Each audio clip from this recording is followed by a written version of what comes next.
ఏపీలో గ్రామ వాలంటీర్లు ఎన్నికల నిబంధనలను అస్సలు పట్టించుకోవట్లేదు. ఈసీ ఎన్నిసార్లు హెచ్చరించినా సస్పెండ్ చేస్తున్నా లెక్క చేయట్లేదు. వైసీపీ కార్యకర్తల్లా వ్యవహరిస్తున్నారు.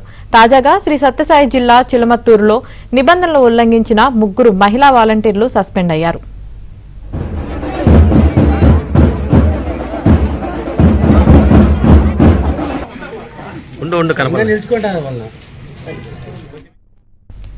హిందూపురం వైకాపా ఎమ్మెల్యే అభ్యర్థి దీపిక భర్త వేణురెడ్డికి గ్రామంలో ఎన్నికల ప్రచారం నిర్వహించారు.